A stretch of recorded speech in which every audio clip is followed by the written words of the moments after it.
खंडहर बता रहे हैं कि इमारतें कितनी बुलंद रही होंगी।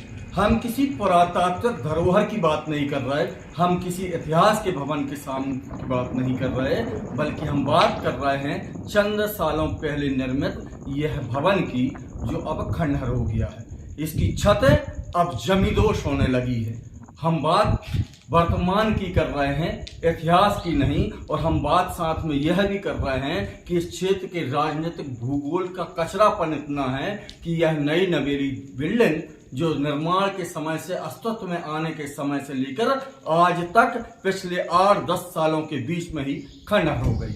अब हम तकसीम से बताते हैं आपको कि यह लखनादौन विधानसभा मुख्यालय से 8 किलोमीटर दूर सांगई गांव में मॉडल स्कूल के लिए यह भवन बनाया गया था। जबलपुर की धनराज कंस्ट्रक्शन करके एक कंपनी थी जिसने इस भवन को बनाया था।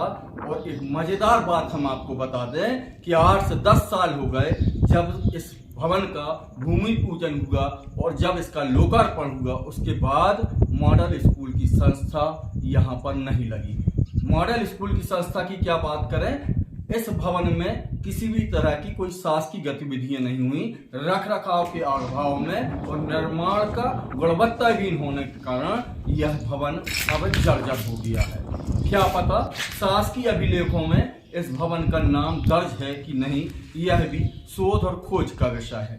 तत्कालीन सांसद और केंद्र के मंत्री फग्गन सिंह कुलस्ते, जो आज भी इस क्षेत्र का प्रतिनिधित्व कर रहे हैं, उन्होंने इस भवन का उद्घाटन किया था।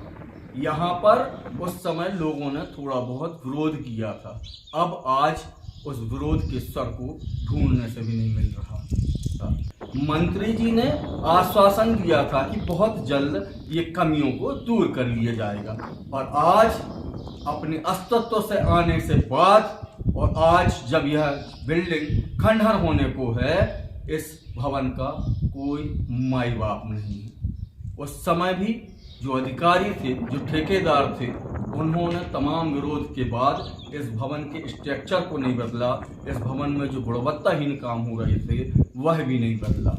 तो क्या जवाबदारी इस क्षेत्र के लोगों की हो जाती है जिनके लिए भवन बना था कि वे उस समय मुखर विरोध करते, विरोध के स्वर उठे थे, पर समय की मानंद यह विरोध भी दब गया। और आज इस भवन का जो छज्जा है वह जमीन चाटने को है, पर कोई बोलने वाला नहीं है, कोई देखने वाला नहीं है। और इन तस्वीरों के साथ हम आपको छोड़े जा रहे हैं कि इस तरह की जनता और सरकार की गाढ़ी कमाई का लगभग 3 करोड़ से यह भवन निर्मित हुआ था। 3 करोड़ राशि की होली खेल ली गई और आज लोगों को इसकी कोई सुविधा नहीं मिल रही।